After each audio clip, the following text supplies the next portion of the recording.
Olá a todos e todas, nós estamos iniciando mais um devocional para a vida e hoje o nosso tema é voltem à sobriedade, sejam sóbrios. O texto de 1 Coríntios capítulo 15, versículo 34 diz assim: voltem à sobriedade como convém e não pequem, porque alguns ainda não têm conhecimento de Deus. Digo isto para a vergonha de vocês. Euforia sem álcool. Baladas sóbrias viram tendência ao redor do mundo. É assim que começa uma reportagem, um texto divulgado pela CNN. Com música alta e pista lotada, nova tendência de clubes diurnos sem bebidas alcoólicas ganha força em Londres e se espalha por outros países ao redor do mundo, segundo o documentário da CNN. Sobriedade, nesse sentido, equivale a não usar bebidas alcoólicas. Será esse o sentido que o apóstolo Paulo quer que os coríntios compreendam no texto que a gente acabou de ler? É isso que nós vamos ver ao longo deste vídeo. O texto de 1 Coríntios capítulo 15, versículo 34, chama a retomar ou acordar lá no texto original para estar em estado de vigília em relação à sobriedade como convém. Isto é, abandonar práticas erradas porque muitos ainda não conhecem a Deus. O versículo confronta a indiferença em contextos como trabalho, universidade, família, incentiva escolhas íntegras, fala responsável e testemunho coerente, em vez de acomodação ao pecado ao redor. Por isso o texto diz: não pequem. Em 1 Coríntios capítulo 15, esse versículo 34 que nós lemos, Paulo está juntando três temas muito práticos: lucidez, santidade e responsabilidade diante das pessoas ao redor.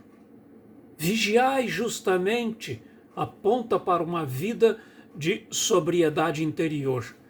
Quando fala vigiai, é no sentido de que voltem à sobriedade, estejam em estado de vigilância. É isso que o texto, lá no seu texto grego, lá no seu original, quer dizer. É vigiar justamente de forma justa, né? E exatamente isso aponta para essa sobriedade interior que é a santidade, uma mente acordada, discernindo o que é verdade e o que é conversa vazia, principalmente sobre fé e eternidade.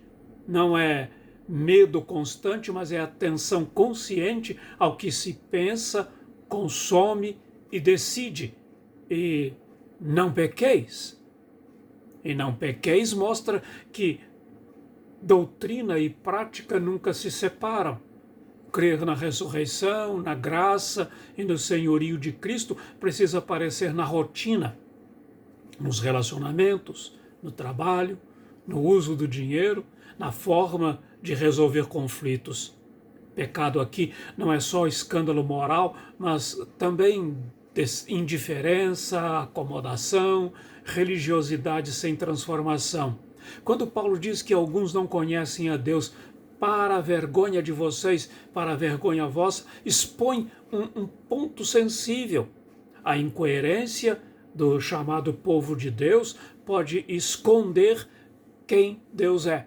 Ou seja, a reputação do Evangelho passa, em parte, pela qualidade de vida de quem crê.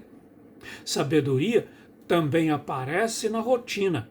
Vigiar com justiça ou de forma justa, abandonar pecados conhecidos e viver de modo que o caráter de Deus fique mais visível no dia a dia comum.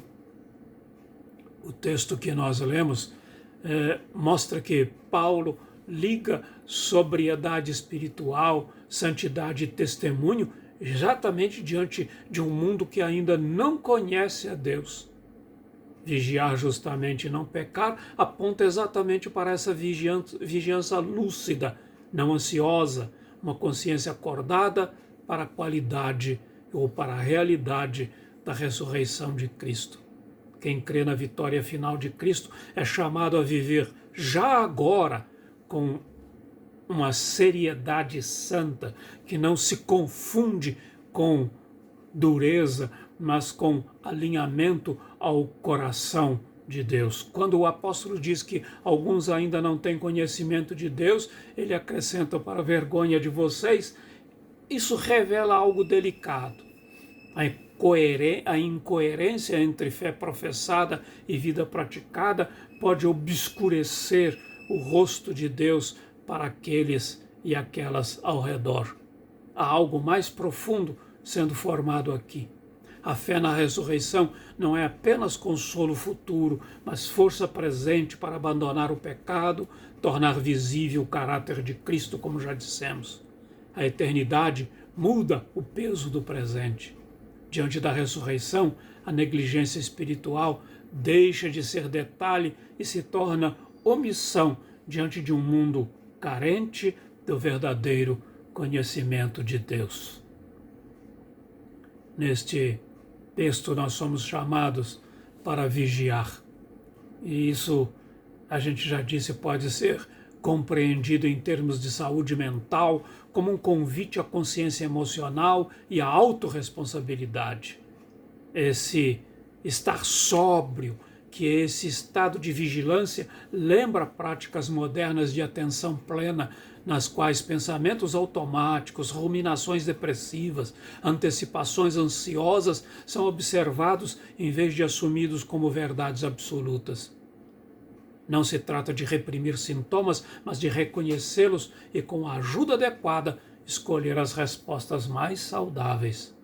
O texto confronta a desconexão de si e de Deus, algo semelhante ao que a psicologia descreve como alienação interna após experiências de trauma, de vergonha crônica ou culpa mal elaborada.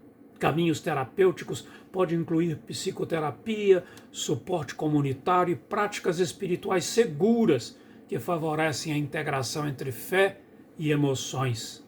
A justiça, ou a forma justa que aqui no texto se refere, pode ser vista como um alinhamento entre valores, ou seja, este é o como convém. Como convém quer dizer que é possível que exista esse alinhamento entre valores, comportamentos e limites saudáveis. Aprender a dizer não, regular o sono, cuidar do corpo, nomear emoções, buscar apoio quando a ansiedade ou a depressão se intensificam.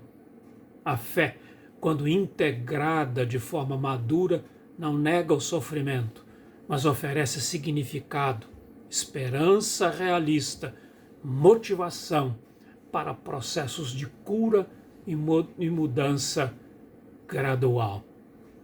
Que o Senhor, nosso Deus, ressurreto presente que está conosco, possa abençoar a sua vida e que nós possamos continuar sendo, ou se não estão, podemos voltar a ser sóbrios. Que Deus possa continuar abençoando a vida de cada um de vocês. Amém.